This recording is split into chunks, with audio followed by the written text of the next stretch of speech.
Hello viewers, welcome yet again to our ongoing series on Mendelism and beyond. Taking a thread further from our earlier discussion on the coupling and repulsion hypothesis proposed by Bateson and Punnett, let us move forward a few years later when Professor Thomas Hunt Morgan, who is also considered to be father of experimental genetics, revised the whole idea and started working on the famous fruit fly Drosophila melanogaster. He was able to show many aspects of even errors that were performed by Bateson and Punnett and also modified various theories.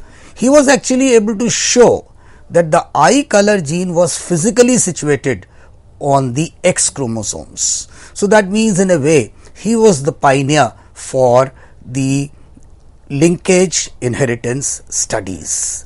Later in one of his students, C.B. Bridges, together gave a definite proof of what we now call as the chromosomal theory of heredity. I must mention, viewers, that Professor T.H. Morgan is a Nobel laureate, was a Nobel laureate, and has been credited with so many discoveries, including linkage, crossing over, X-linked inheritance, mutability of genes, chromosome mapping, and so many more. His famous room, which was nicknamed as the Drosophila room, is still considered to be a mecca for the molecular biologists and the geneticists alike. And he had a battery of illustrious students by the name of Alfred Sturtevant, then he had Dobzhansky, H.J. Mueller and C.B. Bridges, and of course one of them also got a Nobel Prize for chemical induction of mutations. So that means so extensive was his work on fruit fly, that is the fly room that he had in America. Morgan performed dihybrid crosses on Drosophila, and while he was crossing a set of characteristics, he observed that two genes do not always segregate as said by Mendel. So he said the ones which are not segregating, they are obviously linked. So Morgan was the person who gave the term linkage, and he said that if two genes are present on the same chromosome, there is a high probability that the parental combination would be found more as compared to non-parental combination. So this was an experimental proof of the coupling and repulsion hypothesis. So Morgan said that coupling and repulsion are actually two aspects of the same phenomenon, and that is linkage. And what is linkage? It is the tendency of genes that are present on the same chromosome to remain in their original combination and to enter together in the same gamete. So this staying together of genes or the tendency was called as linkage. So how can we relate linkage? We can have two different ideas of linkage or two different approaches. One approach would be that either two or more genes can be located on the same chromosome. It is all likely that they will show linkage, or the genes are close together, so close together that they will be transmitted as a single unit. Now the point is, a typical chromosome contains many hundreds or even a few thousands of genes. So how do we associate these hundreds of genes? Which ones of them would be tending to stay together, to what extent, and so on. So Morgan and Castle, they gave a chromosome theory of linkage. They said that genes are the ones which are showing linkage would be the ones which are occurring on the same chromosome. And this also gave a very famous corollary that the genes are arranged in a linear fashion on a chromosome, and if they are so close together, they will remain in their original combination throughout the course of the inheritance. To my earlier question, which ones would be transmitted to what extent? It means there must be a distance between these linked genes, which is supposed to be inversely proportional to the strength of linkage. Now here comes a quantitative idea. That means the genes that are widely separated have more chances to cross over, and the strength of linkage therefore would mean it would be inversely proportional to the distance between genes. What do we understand by this statement? We mean that farther apart the genes on a chromosome, more would be the chances of a crossover or a chiasma coming in between, or a crossover point. So that means less would be the strength of their linkage. Closer they are on a chromosome, their linkage strength would be stronger because there will be less chances that they would be separated. Now, how close, what strength, these are all quantitative connotations which we would be studying when we are talking about the calculation of map distances and the formulation of linkage and gene maps. However, first, in order to understand linkage more thoroughly, we again need a review of the test cross. Suppose we are taking a double heterozygous F1 sweet pea once again, and we are thinking of 1000 progeny.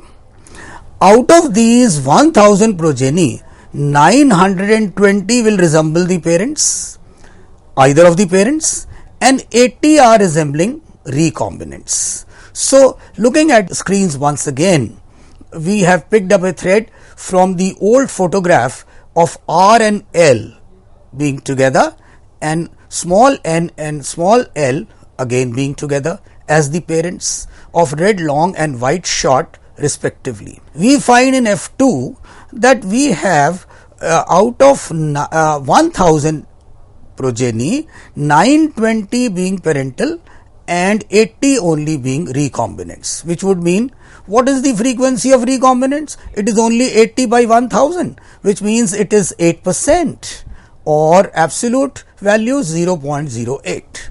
So that means the heterozygous F2 plants are in a position to produce only 8% recombinants. In other words, 92% are still parental combinations. So this recombination frequency, which we abbreviate as RF, is a very important parameter which is used to measure the intensity or the strength of linkage between the genes. Obviously, as I said before, tightly linked genes are going to seldom recombine, and therefore they would have a low RF value, whereas those ones which are loosely linked, they can recombine much more often, and therefore they would enjoy a high recombination frequency value. But one thing is for sure, the recombination frequency would never exceed 50% for any two genes, because the genes, when they are assorting independently, a value of RF only less than 50% would imply that the genes are linked. That means if the RF value is less than 50%, obviously the number of parental genotypes would be more. So that means in linked genes, one should remember the percentage of recombinants is always between 0 and 50, whereas the percentage of parentals is always between 50 and 100. And you can think of a very different situation or extreme situation when 0% recombination is going to take place, which only means that one gene is located on top of the other, which seems to be very unlikely, although we find that frequency of recombinants is half of the frequency of crossing over, because A test cross between a homozygote and a heterozygote is always going to produce half of the homozygous and half heterozygous progeny, and recombination frequency is always 50%. And why is this so? Because crossover will occur only in about 50% of the chromatids in meiosis. Why so? Because each crossover takes place between only 2 of the 4 chromatids of a pair of homologous chromosomes, as you can see on your screens. That is, the products of meiosis between 2 homologous chromosomes, when they are showing crossing over, then 2 chromatids which we call as the non-sister ones, right, they are the ones which are the basis of recombination, and we can have therefore 2 parental combinations and 2 recombinants, but not all 4 of them. That is why in our first lecture, when we started the whole topic of genetics, my first sentence was, we are like our parents yet different. So, like our parents is the upper 2, that is the extreme 2, and the variation is by the middle 2. So, we are like our parents and yet different means that there are parental and the recombinants together. There is another concept of linkage groups which we need to understand. Now, all the genes are present in a set on a single chromosome. Therefore, all of them would constitute a single linkage group. In other words, all the genes have their allelomorphs on their homologous chromosomes, and their linkage chromosomes will also be considered as one unit. To give you an example, if you can see on your screens, the number of linkage groups of a species will be equal to, therefore, that is the number of haploid chromosomes. Drosophila, for example, has 2n is equal to 4. So, that means it will have 4 linkage groups. Pisum sativum, we saw, has 14 in its diploid complement. So, the haploid number of chromosomes is 7. Likewise, for Allium 8, for Zea-mays 5, and for rice, that is Oryza, it will be 12. We are not talking about the polyploid species, because then we have to then talk about the basic chromosome number. Now, the point is, we ask ourselves a question, what about human beings? We have 22 pairs of autosomes and 2 sex chromosomes. I was very careful in choosing my words. I never said a pair of sex chromosomes, because a pair of sex chromosomes will always be there in a female. So, then how do we calculate the linkage groups? As you can see, a female has 22 autosomal complements, that is 2 autosomal pairs, plus 1 group of X chromosomes. So, that means it becomes 22 plus 1, that is 23. But then in case of a male, we have to be careful, because X chromosome is not an exact homologue of Y, although there are a few sites of crossover, but then you see a difference in the morphology and the genetic complement. So, that means 22 autosomes, 1 linkage group of X and 1 linkage group of Y would make it 24. So, I would repeat, in a human female we would have 23 and in a human male as 24. There are 2 types of linkages, complete as well as incomplete linkages. But before that, let us again recapitulate what we had studied earlier in order to understand the crosses in details. Coupling heterozygote and the repulsion heterozygote. The coupling would be in a cis phase and the repulsion heterozygote would be a trans phase. I would repeat, both of them are nothing but similar forms of linkage. And in the next generation, when meiosis is going to take place, either crossing over takes place or it doesn't. The question is, to what extent would crossing over take place if the genes are located close to each other? So, what would be complete linkage?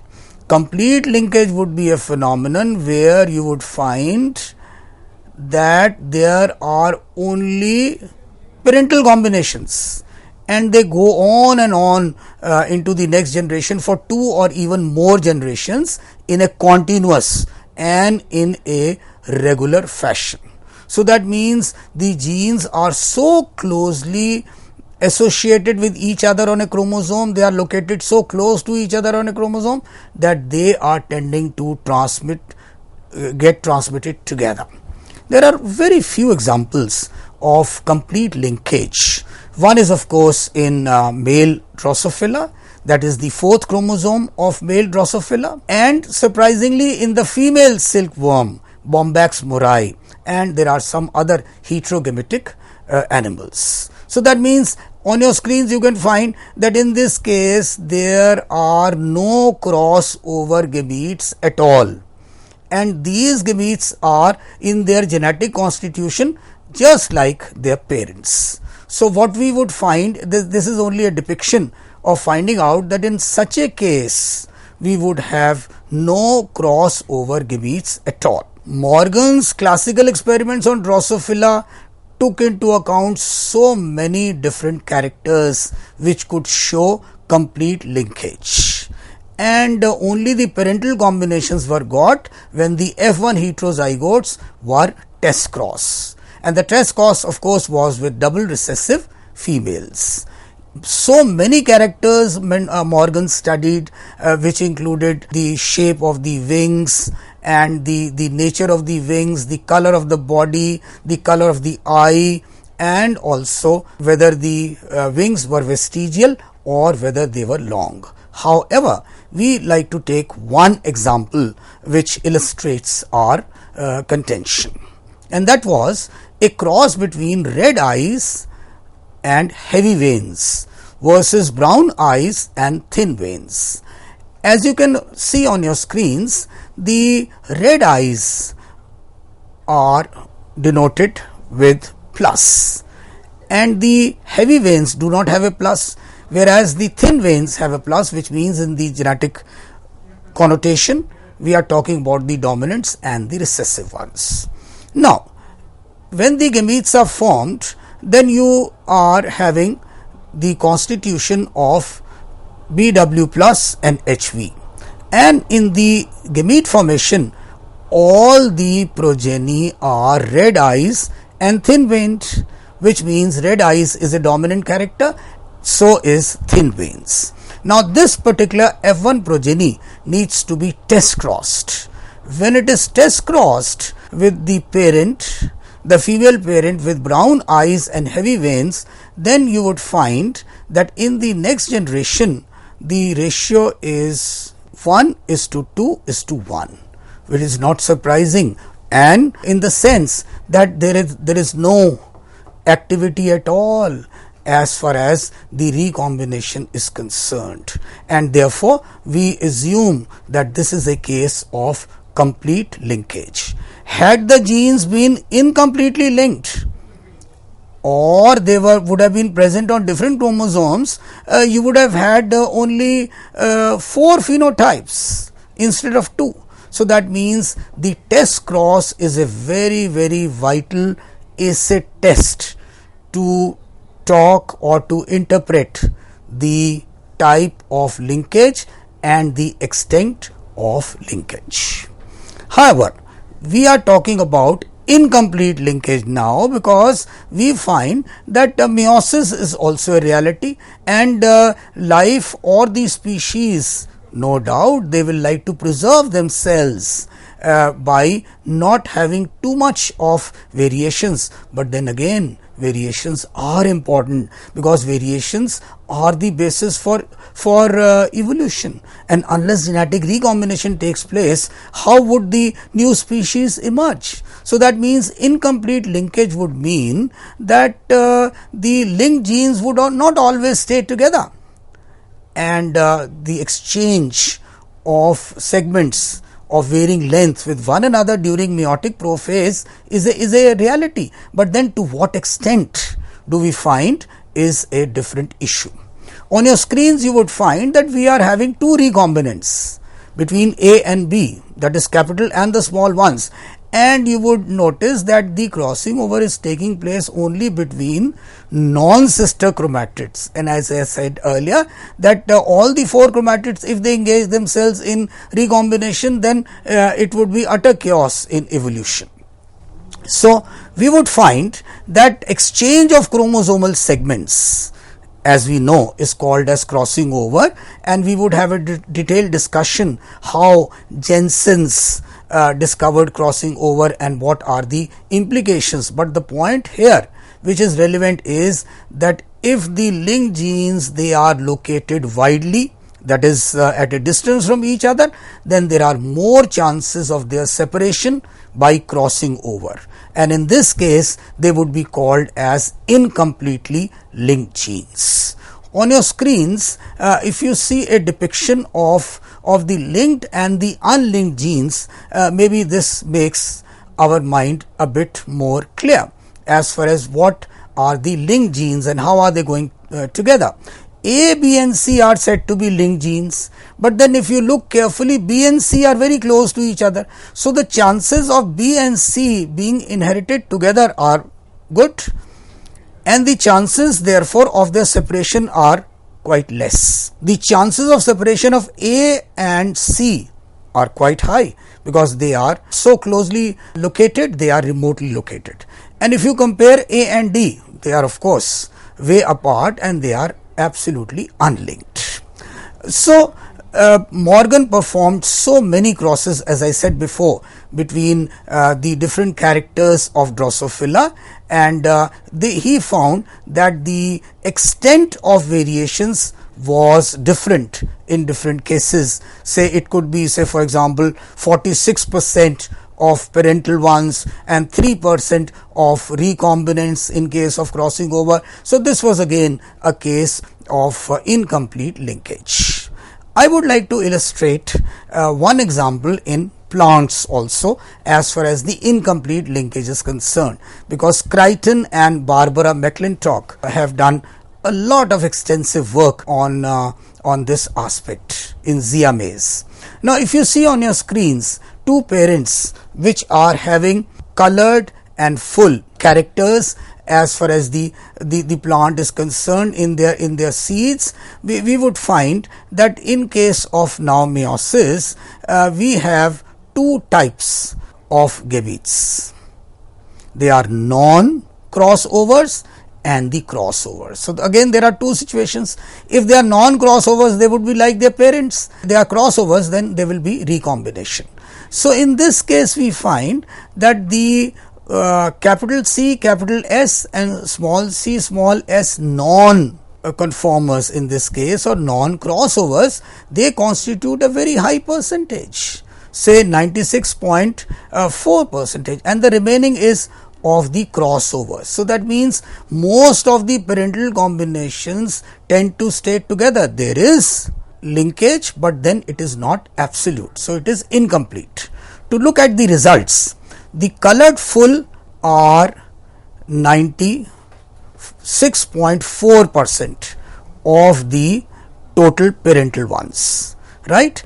And the non-parental combinations are 3.6. So that means only 3.6% of recombination is taking place. Taking a clue from our earlier ideas, this seems to be the idea that strength of linkage is pretty high, because only 3.6% of crossing over is to be observed. So that means if the parental combinations are many times more than the new combinations, then of course it's a case of linkage. Since only 3.6 individuals are separated by crossover, it is a case of incomplete linkage. So we have so many of the aspects of incomplete linkage which we are going to study in a quantitative manner on the basis of the gene mapping and the distances and the Morgan units on our next episode. Thank you.